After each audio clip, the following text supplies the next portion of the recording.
I declare open this hearing of the Public Accounts and Estimates Committee. On behalf of the Parliament, the committee is conducting this inquiry into the 2021-22 budget estimates. This budget delivers $19 billion over the next 5 years in output initiatives and invests $7.1 billion in new asset initiatives.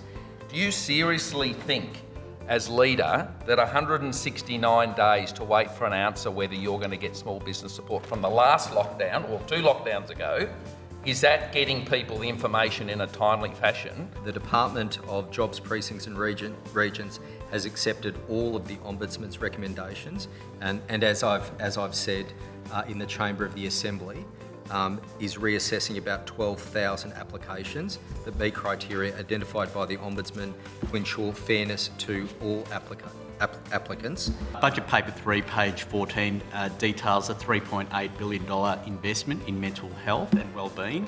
Could you explain what that investment will deliver and why this specific and dedicated revenue stream is so crucial?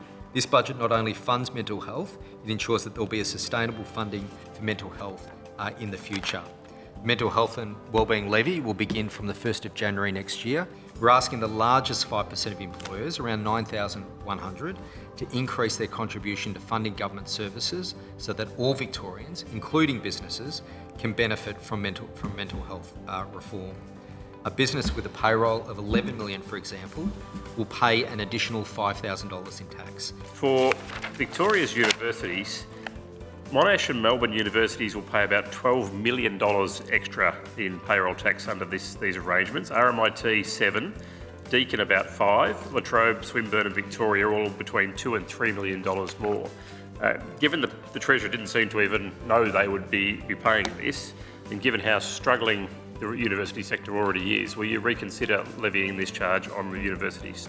The short answer is no. So alongside the very large targeted businesses, very large businesses, we are asking institutions, universities as large institutions with both public and private revenue streams, to help assist in delivering this generational reform. I'm hoping you can perhaps help us explore how the government has funded community-based care and the rationale for a community-based model of care. $264 million is being provided for local care, providing a front door for care, with the first 20 of up to 60 new local services to be delivered across Victoria. As part of the community care model, we're also investing $954 million to establish 22 reformed area mental health and wellbeing services to replace current services. The objective here, of course, is to improve over the long term the mental health of Victorians. I get that, that's totally fine. But how does something like a lockdown affect the mental health of Victorians? We understand that there will be an impact, but the broader community health benefit in terms of saving lives, protecting our community must take precedence. Could you please tell us what the government's plan is to create jobs for Victorians? We set a really ambitious target in the jobs plan to create 400,000 new jobs by 2025 and 200,000 new jobs by 2022. The latest jobs figures shows not only are we on track to meet that target, but we are surging towards it. I think it would be helpful for the committee to understand a bit more about what employment support is being provided to Victorians to help them find work. Our $619 million Jobs Victoria program is a landmark initiative to help people in the community who need extra assistance getting back into work. Since being launched in March this year, Jobs Victoria advocates, mentors and counsellors are already in our communities helping hundreds of people get that extra support. 1.5 degrees of warming, or 2 degrees of warming. Where does the Victorian government land? Where we're landing, Mr Hibbins, is to meet net zero emissions by 2050 and looking at the best way to get there in terms of setting achievable yet ambitious targets in the interim. What measures has the Victorian Government undertaken to meet our targets as we move towards a net zero emissions by 2050? To demonstrate how we will achieve our ambitious targets to reduce emissions by up to 50% by 2030, 6 pledges have been developed across the key sectors of our economy. These are energy, transport, agriculture, industrial processes, waste and land use forestry. Star Entertainment's announced the takeover proposed bid of Crown. In their statement to the market on 10 May, Star stated that a successful bid would allow streamlining of services. What are your views on the proposal to shift the executive of the state's largest employer to New South Wales?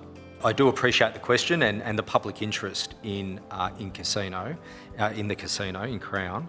But given that we've got a Royal Commission, I just think it's inappropriate.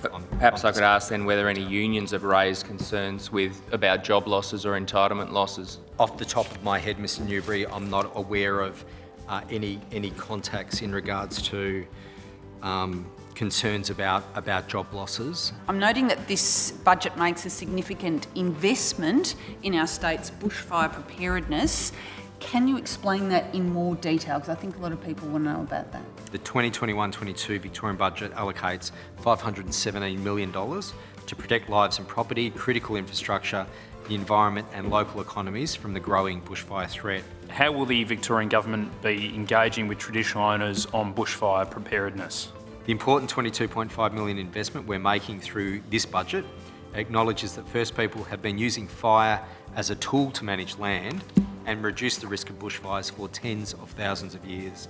Cultural burning can also help to rejuvenate local flora, protect native animal habitats and respond to weeds and pests. Under the strategy, an Aboriginal-led cultural fire leadership group will be established, helping to bring together traditional owners and land managers in delivering local cultural fire plans.